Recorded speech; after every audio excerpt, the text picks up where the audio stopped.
Ladies and gentlemen, welcome to I dream media. నేను Priyadarshan. So మనం relationship ల్యాబ్లో ఉన్నాం అనమాట. మనతో పాటు ఉషశ్రీ గారు ఉన్నారు, advocate and relationship expert. So ఈరోజు మన టాపిక్ ఏంటంటే, మనం రెగ్యులర్గా వినే రెండు వర్డ్స్ అనమాట, కమిట్మెంట్, ఫ్రీడమ్. సో ఈ రెండింటి మధ్య బ్యాలెన్స్ ఎలా చేయాలి అనేది ఆవిడతో మాట్లాడదాం. మ్యామ్ నమస్తే. నమస్తే దర్శన్. ఎంత ప్లెజెంట్ గా మాట్లాడతారో, ఎండింగ్ లో ఎంత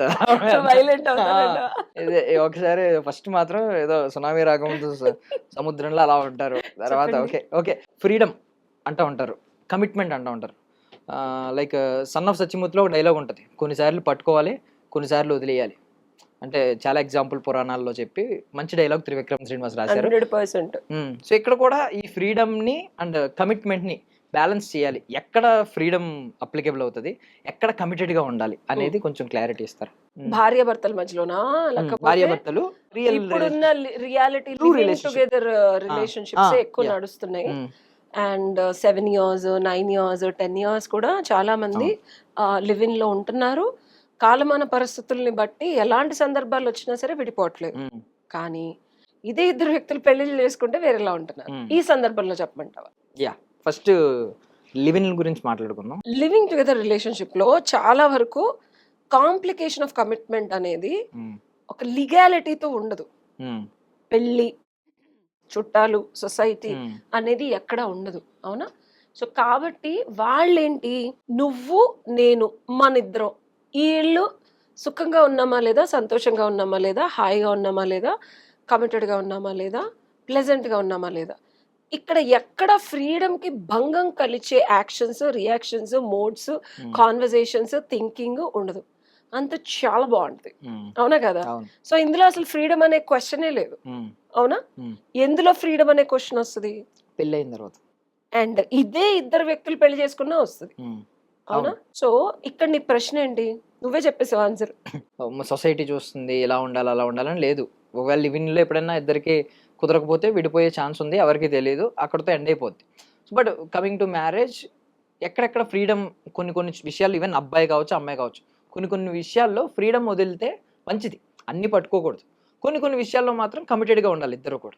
ఇద్దరు వ్యక్తులు ఒకవేళ ఫ్యూచర్లో నువ్వే పెళ్లి చేసుకుంటే ఏ విషయాల్లో మగాడిగా నువ్వు ఫ్రీడమ్ కోరుకుంటావు? ఈవెన్ అంటే ఇప్పుడు నా తరపు పేరెంట్స్ వచ్చారంటే ఇంటికి, అప్పుడు మాత్రం కొంచెం కమిటెడ్గా ఉండమని చెప్తాను. ఫ్రీడమ్ అంటే ఆ టైంలో నీకు నచ్చినట్టు నువ్వు ఉండు అనేది కొంచెం భావ్యత కాదు. లేదు తన సైడ్ పేరెంట్స్ వచ్చినా, లేదు తను అక్కడికి వెళ్ళినా నీకు నచ్చినట్టు ఉండు. బికాజ్ ఏంటంటే తనకున్న ఫ్రీడమ్ అక్కడ దొరుకుతుంది కాబట్టి, తను కొంచెం తనకు నచ్చినట్టు ఉండగలుగుతుంది కాబట్టి ఆ టైంలో ఫ్రీడమ్ ఖచ్చితంగా ఇవ్వాలనేది నేను కోరుకుంటాను. వేరే అబ్బాయిలకు చూసి ఉంటావు కదా, వాళ్ళకి ఎక్కడ ప్రాబ్లమ్స్ వచ్చాయి, ఫ్రీడమ్ కాన్ఫ్లిక్ట్స్ ఎక్కడ వచ్చాయి? ఫ్రీడమ్ కాన్ఫ్లిక్ట్స్ అంటే ఫ్రెండ్స్ తో బయటకు వెళ్తుంది, వెళ్ళొద్దు. మేల్ ఫ్రెండ్స్ తో అమ్మాయి వెళ్ళినా, మేల్ ఫ్రెండ్స్ తో ఎక్కువ మాట్లాడినా, వాట్సాప్ మెసేజ్లు, phone calls, chatting, meeting, conversations, తనకి ఏదైనా బాధ వచ్చినప్పుడు హస్బెండ్ తో కానీ బాయ్ ఫ్రెండ్ తో కాకుండా వేరే బెస్టీస్ తో చెప్పుకున్నా. ఒకటి బాగా ట్రెండ్ అవుతుంది. నిజమే కదా, ఏ మాకు ఉండద్దా? మీకే ఉంటారా? మాకు బెస్టీ కూడా, మేము బెస్టీ అనేదే భూత పదంలా కనిపిస్తుంది. అంటే మీకు ఉంటే అది తప్పు లేదు, మీరు అమ్మాయిలతో మాట్లాడితే తప్పు లేదు. బెస్ట్ ఫ్రెండ్ అంటున్నాం కానీ బెస్టీ అనే పదం మాకు కూడా అదే మీకు రొస్ట్ లాగా ఉంది బెస్టీ అనే పదం. రకరకాల కథనాలు వింటూ ఉన్నాం. ఏం విన్నావు నువ్వు? కుక్కుడు స్టోరీస్ వింటున్నావు. అవి రియల్. చెప్పు చెప్పు చెప్పు, ఏం విన్నావు? ఈవెన్ ఒక హస్బెండ్ తో షేర్ చేసుకోలేని రిలేషన్ కూడా పంచుకుంటారు అని చెప్పి. రెండు డిఫరెంట్ జెండర్స్. ఎగ్జాక్ట్లీ, తప్పే ఉంది అందులో. అందులో మీరు ఫ్రీడమ్ ఇవ్వాలి కదా మాకు అని అమ్మాయిల లోకం నొక్కి వక్కాడిస్తోంది. ఓకే ఓకే ఓకే, మీరు ఎక్కడ అనేసారా అనుకున్నాను. I always see, I'm a lawyer. We always look into both parties and we try to bring to a common sensible societal morality కి, రియాలిటీ కి దగ్గరగా ఉండే నార్మ్స్ ట్రై చేస్తాను. అమ్మాయిలు అలా అంటున్నారు. ఇప్పుడు నేననేది ఏంటంటే, శరీరము అంటే తనువుని పంచుకునే భర్త దగ్గర అన్నీ చెప్పుకుంటే ప్రాబ్లం ఏమొస్తుందంటే, అనుమానం పెనుమూతుల్లాగా మారుతుంది. ఇప్పుడున్న రియాలిటీలో చెప్పాను, నేను గమనించి నా క్లయింట్స్, నేను మాట్లాడింది, అమ్మాయిలు నేను అడిగాను ఈ క్వశ్చన్. అడిగితే, మేడం మేము చెప్పడానికి ప్రాబ్లం లేదు, మేము లిటరల్గా న్యూడ్గా అన్ని నిజాలు చెప్తే, ఇదే భర్త, ఇదే బాయ్ ఫ్రెండ్ రిటర్న్ మేము ఏం చేసినా మమ్మల్ని రిస్ట్రిక్ట్ చేయడం, వెళ్ళొద్దని చెప్పడం, వాళ్ళతో మాట్లాడొద్దని చెప్పి ఇంకా రుద్దటం, మాట్లాడితే తిట్టడం, ఈవెన్ కొట్టడం వరకు వస్తున్నారు.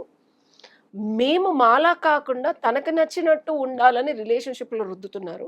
అసలు మేము మాలా కాకుండా ఇంకొకళ్ళలాగా మారేటప్పుడు మాకెందుకు అసలు ఆ రిలేషన్షిప్? ఈ బెస్టీ అనుకోండి, he will never push or try to put any kind of pressure on us. మమ్మల్ని మాలాగా ఉండిస్తారు. ఇష్టమైతే ఇలా ఉండు, లేకపోతే అలా ఉండు అని. Okay, bestie is like a chat GPT for us. నువ్వేం చేసినా చాలు చాలు చాలు బాగుంది అని చెప్తున్నారు. కాబట్టి we are free with them and we can talk anything. And ఏదైతే వర్సెస్ హస్బెండ్ ఉన్నారో ఒకటి గుర్తుపట్టుకోడు హర్షన్, ఒక 20 ఏళ్ళు, 25 ఏళ్ళు, 30 ఏళ్ళు, 40 ఏళ్ళు ఒకలాగా బతికి లవ్ కమిట్మెంట్ అనే ఒక పేరు ముసుగులో మమ్మల్ని మేము మార్చుకోవాలి అంటే it's a super toughest thing to do or to even think are act. అవునా? సో దాన్ని మనం కాన్ఫ్లిక్టింగ్ గా ఉండే ప్రతి ప్రక్రియకి ఫ్రీడమ్ అని పేరు పెడుతున్నాం. అవునా కదా?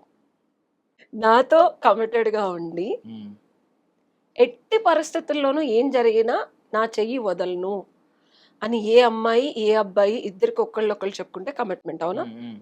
ఇప్పుడు ఈ కమిట్మెంట్ లో ఫ్రీడమ్ అనేది ఒక అనుమానం పెనుభూతంలాగా అవుతోంది. ఫ్రీడమ్ అమ్మాయిలకి ఉండకూడదు అని మగజాత్ అంటే, మా ఫ్రీడమ్ ని డిసైడ్ చేయడానికి మీరెవరు? మీకన్నా మేము బాగా చదువుకుంటున్నాం, మీకన్నా మేము బాగా సంపాదిస్తున్నాం అని ఆడవాళ్ళు గొంతులు కోసి కుక్కేసి సప్రెషన్ నుంచి వచ్చిన జనరేషన్ లో ఉన్న ప్రతి ఆడవాళ్ళు అంటున్నారు.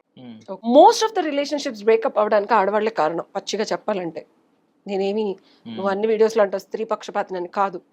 అబ్బాయిలే ఈ జనరేషన్ లో చాలా అడ్జస్ట్ అవుతున్నారు, నోరు మూసుకొని ఉంటున్నారు. పాపం వీళ్ళు బయటకు వెళ్ళిన ఆల్రెడీ ఫ్రెండ్ ఉంటాడేమో ఏదోలే, ఇంకా చెప్పాలి అంటే చాలా చాలా చాలా అర్థం చేసుకొని ఫ్రీడమ్ ఇస్తున్నారు. కానీ నువ్వు ఇందాక నన్ను క్వశ్చన్ అడిగావు, మేడం అన్ని ఇచ్చినా సరే వీళ్ళకి కొంత విచ్చలవిడితనం పెరిగి, ఫ్రీడమ్ అనే ముసుగులో వీళ్ళకి విచ్చలవిడితనం పెరిగి తాగిన తర్వాత ఏం చేస్తున్నారో తెలియకుండా, శరీరం ఎవరికి ఇస్తున్నారో కూడా తెలియకుండా ఉండే పరిస్థితికి వీళ్ళు కూడా వస్తున్నారు, తోసుకుంటున్నారు, వాళ్ళని వాళ్ళు తోసుకుంటున్నారు. కాబట్టి ఫ్రీడమ్ కంప్లీట్ గా వద్దు అని అబ్బాయిలు అంటున్నారు. నేను నీకు ఒక సీక్రెట్ టెక్నిక్ చెప్తా, దీని సొల్యూషన్ కావాలా? కావాలి. నిజంగా చెప్పమంటావా? చెప్పండి. నువ్వేమనుకున్నావు నేను ఏం సొల్యూషన్ ఇస్తాను అనుకుంటున్నావు? సరదాగా ఊరికే గెస్ కొట్టు. ఫ్రీడమ్ ఇచ్చేయండి, ఫ్రీడమ్ అవసరం అంటారేమో, నేను అనుకోవడం. చెప్పుడు సీక్రెట్ చెప్తాను. ఫ్రీడమ్ వర్సెస్ పిచ్చలు పెడతాను. ఆ అమ్మాయి ఈ రెండిట్లో ఏది చేస్తుందో అబ్జర్వ్ చేయాలి ముందు. నీకు నిజంగా అమ్మాయితో కమిటెడ్ గా ఉండాలని అనిపిస్తే, కృష్ణుడికి తాడు కట్టి 2 చెట్లకి యశోద వేసేస్తుంది చూసావా తప్పు చేసినందుకు, ఓకేనా? సో వేసిన దానికి మోక్షం ప్రసాదించే గుణం ఆ చెట్లకు ఆల్రెడీ ఆ కర్మానుసారం అది ఉంది కాబట్టి మోక్షం అవుతుంది. సో ఎక్కడ పట్టుకోవాలి, ఎక్కడ వంచాలి, ఎక్కడ తెంచాలి, ఎక్కడ తుంచాలి, ఎక్కడ ఉంచాలి అనేది ఎస్పెషల్లీ మగాళ్ళు నేర్చుకోవాలి. అంటే నేను తప్పుగా అనుకున్న ఆడవాళ్ళు చెప్పాల్సిన నిజం, నాకు నిజం నిర్భయంగా చెప్తాను, నిష్ఠూరంగా ఉన్నా సరే, విచ్చలవిడతనం ఆడదానికే పెరిగింది బికాస్ ఆఫ్ ద ఫ్రీడమ్ అనే ముసుగులో. పాప అబ్బాయిలు ఎంత మంచిగా ఉండి లవ్ చేసి ఇష్టపడి ఆరాధించి ప్రేమించి ఎవరితో మాట్లాడుతున్నా సరే పోన్లే, కాదులే, లేదులే అనే చాలా మంది మగాళ్ళని పక్కన పెట్టి వాడుకున్న రోజులు వాడుకొని ఇష్టం తీరిన తర్వాత, కుతి తీరిన తర్వాత, ఇబ్బందికరమైన పరిస్థితులు ఉన్నాయనో వస్తాయనో వీళ్ళని వదిలేసి వెళ్ళిపోయే ఆడవాళ్ళు చాలా మందే ఉన్నారు, పెరుగుతున్నారు. యాక్చువల్గా చెప్పాలంటే మగాళ్ళే ఏడుస్తున్నారు రిలేషన్షిప్ లో, ఆడాళ్ళు ఇదివరకుట్లాగా కాదు. సురేష్ పోయిన తర్వాత మహేష్ వచ్చాడంటుంది, మహేష్ పోతే సూరజ్ వచ్చాడంటుంది. ఆ బ్యాకప్ ప్లాన్స్ అని ఒక 10-15 లిస్ట్ లోనే ఉంటున్నాయి, బేసికల్ గా ఫోన్ లో ఉంటున్నాయి. లైక్ ఎక్కడ లేదంటే హింజ్లు, స్విగ్గీ ఆర్డర్ లాగా డేట్స్ ఆర్ ప్రిటీ క్విక్ అనమాట. ఇవాళ రేపు ఒక అమ్మాయి స్వైప్ చేసిందంటే స్విగ్గీ ఆర్డర్ నా at least like half an hour 40 minutes పడుతుంది, 5 నిమిషాలు ఉంటున్నాడు అమ్మాయి ఇంటి ముందు, గేట్ ముందు. ఫ్రీడమ్ ఇచ్చినట్టే ఇవ్వాలి కానీ పట్టుకోవాలి. ఓకే, ఫ్రీడమ్ అనేది విచ్చలవిడితనంగా మారుతున్నప్పుడు వదిలేయాలి, ఇంకొద్దు కమిట్మెంట్. ఇది సొల్యూషన్.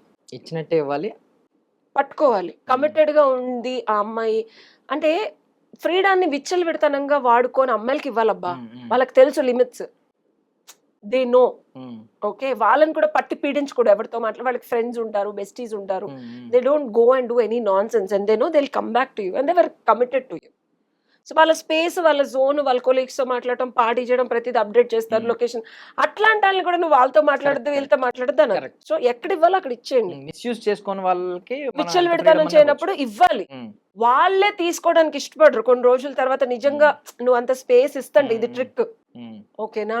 సెకండ్ థింగ్, మనం ఎంత మంచిగా ఉన్నా సరే వాళ్ళలో బేసికల్ గా క్వాలిటీ ఉంటుంది. ఉమ్, అసలు వాళ్ళతో కమిటెడ్ గా ఉండకుండా ఉండటం బెస్ట్. ఉమ్, ఉన్న కమిట్మెంట్ ని కూడా సరదాగా um, bye bye tata let's be friends అని చెప్పి ఉమ్, మీరు బాధపడకండి, వాళ్ళని బాధ పెట్టకండి. ఎందుకంటే వాళ్ళకి ఆల్రెడీ ఆ గుణం ఉన్నప్పుడు మార్చుకోమని మీరు ఎంత చెప్పినా వాళ్ళు మార్చుకోలేరు ఉమ్. అండ్ కమిట్మెంట్ కి రాలేరు. వాళ్ళే మారుతారులే ఒక 6 months తర్వాత 1 year తర్వాత అనేది. మన పిచ్చితనం. ఉమ్, వాళ్ళ విచ్చలు విడతనాన్ని కూడా యాక్సెప్ట్ చేసి కమిట్మెంట్ ఇవ్వడం మన పిచ్చితనం. ఆ పిచ్చి పనులు చేస్తే పిచ్చి పిచ్చి రిజల్ట్స్ వస్తే మీకు పిచ్చే కొద్ది ఫైనల్ గా. ఉమ్. Nice. సో పిచ్చి పిచ్చి పనులు దేవదాసులు చేసే అవుతారు మీరు. అవకాశం ఇవ్వకండి. ఆ, ఒకవేళ అవకాశం కావాలి అన్నారంటే మొత్తానికి అవకాశం ఇచ్చేయండి. టాటా బై మొత్తం బై ఇచ్చేయండి. ఇచ్చేసి చెక్ చేయమంటారు. ఆ, ఆ, ఇచ్చేసి చెక్ చేయమంటారు. చెక్ చేయడానికి ఇంకే ఉండదు. ఆ. మీరు ఇంకోళ్ళని ఎత్తుక్కోవడం. కమిట్మెంట్ అయితే ఉండదు. వాళ్ళు అలాగే ఉంటారు, మీరు ఇలాగే ఉంటారు. ఉమ్, మీరు బాధపడటం తగ్గుద్ది కమిట్మెంట్ లేకపోతే. కమిట్మెంట్ ఉంటే వాళ్ళు వెళ్ళిన ప్రతిసారి వాళ్ళతో ఉన్నారు, వీళ్ళతో ఉన్నారు అని మీరు కూర్చొని ఏడవాలి అంతే. వాళ్ళు వచ్చిన తర్వాత ఆళ్ళని తిడతారు. తొక్కలు నీతే అంటారు, భయ్ వదిలేస్తుంది అమ్మాయి. సో అంతవరకు తెచ్చుకోకుండా క్యూట్ గా స్వీట్ గా ఉమ్. Tata bye by. నీ పని నువ్వు చేసుకొని నా పని నేను చేసుకుంటా, లెట్స్ బి ఫ్రెండ్స్ అనండి. Okay. కమిటెడ్ రిలేషన్షిప్ లోకి వెళ్ళి కోసుకోకండి మీ గుండెని. అండ్ థర్డ్ సినారియో వచ్చి, అలా విచ్చలు పెడతానమన్నా, అలా ఫ్రీడమ్ ఇచ్చిన, మనం ఇద్దరు మనుషులు అంటే ఎగ్జిస్టింగ్ ఇలాంటి ఉన్నా ఈ ఇద్దరు వ్యక్తులకి ప్రేమ పుట్టొచ్చు. There can be N number of possibilities. వాళ్ళు ఈ రెండు పద్ధతులు మార్చుకొని నీతో కమిటెడ్ గా ఉండేలాగా నువ్వు చూపించే ప్రేమ, ఆ అమ్మాయి చూపించే ప్రేమ అమాల్గమేషన్ వల్ల పాసిబిలిటీస్ ఉంటాయి. అది టెస్ట్ అండ్ ట్రై. బట్ ఇది మోతాది ఫ్రీడమ్, ఈ విచ్చలు పెడతానము రెండు కలిపిన ఒక భావం, స్వభావం ఎక్కువ ఉంటే కనుక అమ్మాయిలు మారరు. బుద్ధి అంటే కుక్కతో ఒక వంకర అన్నట్టు. సో అలా ఉంటే కష్టం లాంగ్ టర్మ్ లో. బట్ అది మీరు వెళ్లే కొద్దీ తెలుస్తుంది. అంటే ఇప్పుడు ఈ థర్డ్ కేసులో ప్రాబ్లం ఏంటంటే మిస్ అయిన తర్వాత తెలుసుకుంటున్నారు. ఉన్నప్పుడు తెలియట్లేదు, ఎంత ప్రేమ చూపించినా ఎప్పుడు ఉంటుంది కాబట్టి దాని వాల్యూ తెలియట్లేదు. ఎప్పుడైతే వదిలేసి ఇంకొకరితో వెళ్ళిపోయిన తర్వాత మళ్ళీ ఇదే బెస్ట్ అనుకుంటారు చూసావా, ఆ సినారియోస్ లో తెలుస్తుంది. ఇది నేను ఇంకొక థర్డ్ యాంగిల్, అంటే ఇది 2 dimension కదా. థర్డ్ యాంగిల్ ఏంటంటే కర్మానుసారం ఉంటుంది. అదొక పెద్ద టాపిక్.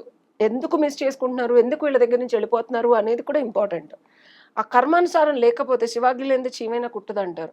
వీళ్ళు ఆ బాధ వీళ్ళని ఆల్రెడీ పెట్టారా, లేకపోతే వీళ్ళు పూర్వజన్మలో అలా ఏదైనా చేశారా, అందుకనే ఆ టైం అయిపోయిన తర్వాత వెళ్ళిపోతున్నారా, లేకపోతే వీళ్ళని బాధ పెడుతున్నారా, ఆ అమ్మాయి ఇదేంటి నేను అలాంటి దాని కాదు, ఎందుకు ఆ టైంలో అలా అనిపించింది, వీడికి తెలిసి అమ్మాయి అలాంటిది కాదని, లేకపోతే ఈ అమ్మాయికి తెలిసి అబ్బాయి వెళ్ళడని. బట్ వీళ్ళ కర్మానుసారం కూడా ఇప్పుడు నా జాతకంలో బేసికల్ గా నా వాట్ ఎవర్ డీటెయిల్స్ పక్కన పెడితే మ్యారేజ్ అనే స్థానంలో 2 విరుద్ధ గ్రహాలు ఉన్నాయి. అవతల వ్యక్తి మంచోడైనా ఆడు చెయ్యెత్తి నన్ను కొట్టాల్సింది, ఎవడైతే నన్ను ట్రూగా లవ్ చేస్తాడు. రీసెంట్ గా ఒక అబ్బాయి అలా చేస్తేనే వదిలేసాను నేను. వెళ్ళి జాతకాలు చూసుకొని వేరే ఒక ఆయన అడిగితే, మీ లగ్నం ఆ టైంలో ఆ మూమెంట్ లో విరుద్ధాలు ఉన్నాయి కాబట్టి మిమ్మల్ని ఎంత ఇష్టపడతాడో ఒక లాంగ్ టర్మ్ కమిటెడ్ రిలేషన్షిప్ వచ్చే ప్రతి అబ్బాయి చెయ్యెత్తుతాడు. ఏంటండి బాబు నాకు ఇదేం కర్మ అంటే, ఆ గ్రహాలు ప్రభావితం చేస్తాయి వాళ్ళని. అలాగ వాళ్ళని ఆ అగ్రెషన్ నన్ను కొట్టేలాగా చేస్తాయి. ఇంకా ఫైనల్ గా 41 ఏళ్ళకి చెంబెట్టి కాశీ వెళ్ళిపోదాం అనే కంక్లూజన్కి వచ్చాను నేను. ఎందుకంటే ఇలా ప్రతి ఒక్కరితో కొట్టించుకోలేం కదా దర్శన్. సో పాపం వాడు తప్పు లేకపోయినా గ్రహాల ఎగ్జాక్ట్లీ. సో ఈ కంక్లూజన్ అందుకే చెప్తున్నా, ఇద్దరు ఇష్టమైనప్పుడు కర్మానుసారం పాపం వాళ్ళు మంచి వాళ్ళే. తీరా చూస్తే నేను నిజంగా నేను అంత ఫ్రీడమ్ ఇచ్చినప్పుడు ఇంకొకళ్ళు ఫిజికల్ గా కూడా చాలా అడ్వాంటేజ్ తీసుకోవడానికి ఆస్కారం ఉండదు. తీసుకోకుండా నా కెరియర్ బాగుండాలి, నా లైఫ్ బాగుండాలి, నువ్వు ఇలా వెళ్ళు ఉషా, ఇలా ఉండు ఉషా అని చెప్పి నన్ను ముట్టుకోకుండా అంత ఇదిగా చేశాడు చెప్పాలంటే. అసలు అదేంటి ఇంత చేసిన వ్యక్తి చెయ్యెత్తి కొట్టడం నాకు అర్థం కాల. ఐ వాజ్ సో ఆస్టానిష్, నాకేంటి కర్మ అని. నేను చాలా నీతో కూడా చెప్పాను కదా, I have gone through lot of pain and యాగనీ, నాకేంటి దరిద్రం అని. అప్పుడు ఎంత ఫ్యూరియస్ గా ఉన్నాను, బాధపడ్డాను. Then I cross check. మనకి విఘ్నత ఉంది కదా, వేరే వాళ్ళు అయితే ఒక 10 ఏళ్ళు అది పెట్టేసుకుంటారు. మనం జస్ట్ ఒక 10 days లోనే దీని మూలాలు ఏంటి అని వెతికితే నా జాతకంలో అలా ఉంది. ఇంకా దానికి ఎవ్వడేం చేయలేడు. బేసికల్ గా ఇక వాడికి అగ్రెషన్ వస్తుంది, వాడు చేయి లేపాల్సిందే. సో ఇంకా దాన్ని మనం తప్పించుకోలేనప్పుడు ఎందుకు, అమ్మ అది వదిలేసి శుభ్రంగా హ్యాపీగా కెరియర్ బాగుంది నాకు. ఎప్పుడైతే భగవంతుడో మనం పూర్వజన్మ సుకృతాలో లేకపోతే మనం చేసుకున్న వికృతాలో ఈ జన్మలో మనకి కర్మల కింద ఫామ్ అవుతాయి. పూర్వజన్మలో మరి మనం ఏం చేసామో తెలియదు. ఈ జన్మలో మనం సింగిల్ లైఫో లేకపోతే ఇబ్బందికరమైన పరిస్థితులలోకి తోసుకునే దానికన్నా ఇన్ని సంవత్సరాలు ఒక రిలేషన్షిప్ ఉండాలి, హస్బెండ్ ఉండాలి, నువ్వు అన్నట్టు లాంగ్ టర్మ్ కమిటెడ్ రిలేషన్షిప్ ఉండాలి, వాళ్ళకి ఫ్రీడమ్ ఇచ్చాను, డబ్బులు ఇచ్చాను, ఏది వర్కౌట్ అవునప్పుడు మనకి ఏది ఇంపార్టెంట్. నాకైతే కెరియర్ అగ్రస్థానంలో ఉంది, అంటే సూర్యుడిలాగా ఉంది. సో ఇప్పుడు చూడు, నేను ద మొమెంట్ 41 ఏళ్ళు వెతికి వెతికి వెతికి విసిగి వేసారిపోయిన తర్వాత నౌ సరదాగా ఒక 3 నెలలు పెట్టాను కెరియర్ మీద ఫోకస్. ఎన్ని వ్యూస్ వస్తున్నాయి మనకి? ఇంత జ్ఞానం ఇదివరకు లేదా, ఇంతకన్నా ఎక్కువ ఉంది. ఇది ఒక రోజులో వచ్చేది కాదు. 7-8 ఏళ్ల నుంచి రీసెర్చ్ చేసి కసరత్తు చేస్తుంటే వచ్చిన అడ్వొకేసీ అవన్నీ 3 years అయింది నేను ఎన్రోల్ అయ్యి. నేను ఏ రోజు నేను బయటకు వచ్చి నేను ఇది చేయలేదు. The moment I decided okay ఇంకా మనకి రిలేషన్షిప్, ఎందుకంటే ఏది అవరోధం అవ్వకూడదు రిలేషన్షిప్ లో. నువ్వు చెప్పినట్టు వాళ్ళతో మాట్లాడుతున్నాను, వీళ్ళతో మాట్లాడుతూ క్లయింట్స్ వస్తారు, మన కాల్స్ వస్తున్నాయి, లేకపోతే ఇప్పుడు అన్నవరంలో కేసు ఉంది, ట్రావెల్ చేస్తే ఇలా వద్దు, నా రిలేషన్షిప్ డిస్టర్బ్ అవ్వకూడదు, డిస్ట్రాక్షన్స్ తగ్గించుకోవాలని ఇంత కమిటెడ్ గా రిలేషన్షిప్ పెట్టిన ఫోకస్ అంతా మనకి ఏది అవ్వదని తెలిసినప్పుడు కెరియర్ మీద పెడితే ఇప్పుడు సక్సెస్ గ్రోత్ ఉంది. ఎవరికైతే రిలేషన్షిప్ లేదో ఇంకోటి ఉంటది, జాతకం కూడా ఒక్కొక్కసారి చూసుకోవాలి. నేను నా చొప్పునాతి విజయవాడ వాట్ ఎవర్ నువ్వు చెప్పినా మనకి తెలియని కొన్ని విషయాలు రిపీట్ గా జరుగుతున్నప్పుడు దాని ఒరిజినల్ రూట్ కాజ్. ఇప్పుడు నేను నవ్ ఐఎమ్ సెటిల్డ్, నేను అబ్బాయిని ఫర్గివ్ చేశాను, ఓకే పాపం అతన్ని ఇది లేకపోయినా సరే మన దాని ప్రకారం అలా జరిగింది కాబట్టి లెట్స్ ఫోకస్ ఆన్ కెరీర్ అని చెప్పి. సో అట్లీస్ట్ ఫ్రీడమ్ పక్కన పెట్టి కమిట్మెంట్ కెరియర్ కన్నా ఇవ్వండి. If nothing is working out is what is my conclusion. ఓకేనా? Nice nice, thank you so freedom much. కావాలా, కమిట్మెంట్ కావాలా? ఫ్రీడమే కావాలి నాకైతే. ఇచ్చేమన్నాను. అదే ఇచ్చేస్తాను. ఓకేనా? Thank you so much for your valuable time. And for more videos, Please subscribe to iDream. Please subscribe to iDream. Please subscribe iDream. And please subscribe to iDream. For more videos, subscribe to iDream. please like, share and subscribe to the channel. Congratulations, iDream. Subscribe to iDream. Subscribe to iDream. So subscribe to iDream Media. iDream ki iDream team అందరికి huge congratulations. Please subscribe iDream Media. Please subscribe to iDream. Subscribe iDream. Please subscribe to iDream. iDream అంటే నా కళల channel subscribe చేసుకున్న నోరు తిరుగుతలేదు, మీరైతే గంట గుర్తు కొట్టండి. For more such videos, please subscribe to iDream. Subscribe to iDream. Please subscribe to iDream. Please subscribe iDream Media. Please do subscribe to iDream. Please subscribe to iDream Media. For best entertainment and information, please subscribe iDream. And don't forget to subscribe to iDream.